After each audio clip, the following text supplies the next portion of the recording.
Hi and welcome to our 7-day yoga challenge here. Over the next 7 days, I'm going to share with you yoga poses for those with scoliosis, with the purpose of getting you on your mat and getting you to practice every single day. A little bit every single day is so much better than a big practice every couple of weeks. So I hope that you will join me every single day, and let's get started with day one. So day one, we're going to be working on some ankle strengthening, which is really, really important for scoliosis and good posture. So if you think about it, your posture when you're standing up, of course, starts at your feet and your ankles. And maybe with scoliosis, you have noticed either maybe one foot tends to be slightly turned out, maybe your arches are slightly collapsed. These are very, very common things with scoliosis, because let's not forget about this, we have a built-in rotation in our spine and our pelvis, and of course that will be present in our feet as well. So let's get our feet really, really nice and strong.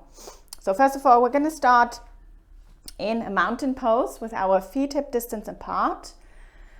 Now, it's always a good idea to start your practice, if you're completely new to it, in front of a mirror to see where your scoliosis pattern is. So for me, I know I've got a lumbar scoliosis, so my hips tend to want to shift over to the right.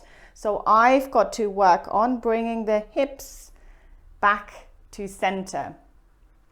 This might be completely different for you, so find out what your scoliosis pattern is. This is really, really important for your practice moving forward. So for me, I can even see it. If I look down, I can see my right hip slightly rotated forwards, popping out, wanting to pop out to the side. I'm not going to let it, so I'm going to bring it back in line and then bring it back underneath the body.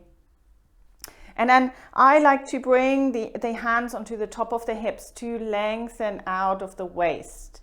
And that usually kind of corrects a lot of postural issues already, because you can really lengthen through the spine.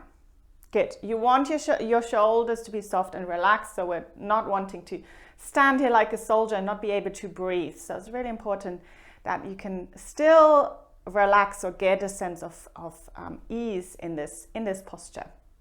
From there, we're going to rise up on towards the toes and then slowly lowering down.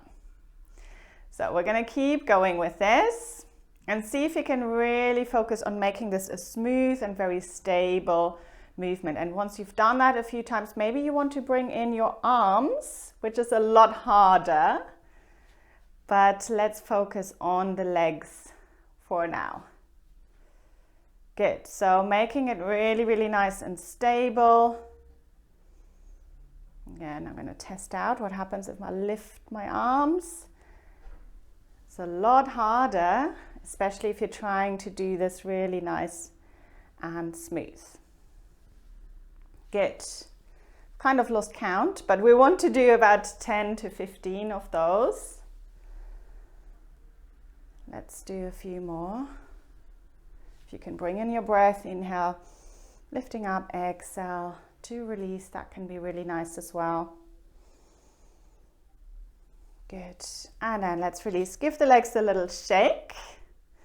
And then we're going to work asymmetrically now. So we're going to step the left foot forwards and the right foot back. So make sure you don't step too wide like you would if you were going into a warrior pose or anything like that in yoga. We're going to take it kind of a comfortable step. And make sure the feet are not completely in line. So they should be as wide as the hips.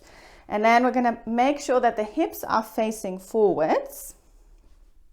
So again, depending on your curve pattern, there might be one hip that really wants to rotate forward. So see if you can keep your hips nicely aligned. And then again, we're going to keep the hands on the waist to begin with, especially, so we can lengthen out of the waist. And we're going to leave the arms out for this one because it's really challenging actually to control. So from there, we're going to lift up, coming up on towards the toes, and then slowly releasing down. So see if you can lift up the front and the back foot and then bringing them back at the same time as well. So that's going to be our practice. So really, really nice to focus, mindfulness exercise as well at the same time. But noticing if this is challenging, if this is easy. And obviously once we come to the other side, that's going to be much more telling. Good. So I'm going to do 3 more here. Slowly lifting up, lowering down. So you will definitely feel this in your ankles, you will feel this in your feet, you will feel this in your calves as well. But that's a good sign. So we are really wanting to strengthen that part. So again, let's give it a little shake. And then we're going to do the other side. So right foot forward, left foot is back. So for me, I know this is always more challenging on this side. So I'm really having to bring the hips in line here. But this might be completely different depending on what your curve pattern is. So again, we're going to lift up and slowly lowering down. And notice if it's harder to kind of keep the weight on both legs in this position. Good, so we're challenging lots and lots of stability muscles here, actually challenging the core as well, because we're really having to work on our balance. Good. Let's keep going. Again, the little bit of wobbling is okay, but you don't want kind of the feet to really turn to the side, so anything like that. So I'm going to do 2 more. Starting to feel the burn. Good, and then give it a little shake. So obviously if you didn't feel the burn just yet, then maybe you want to do a little bit more than what I did. I always, if I do asymmetric poses, I like to come back to some sort of symmetry. So I'm just going to stand in mountain pose for another few breaths. So again, bringing my pelvis underneath, shoulder blades. If you've got one winging shoulder blade, see if you can bring it back and in, opening the front, if that's your curve pattern. Just being here for a breath. And then release. Good, thank you so much for practicing with me. Come back tomorrow for our next pose. And if you want to learn more about adjusting your practice, make sure to check out the Practice Transformation, which is my signature Yoga for Scoliosis online course. Thank you so much and see you tomorrow.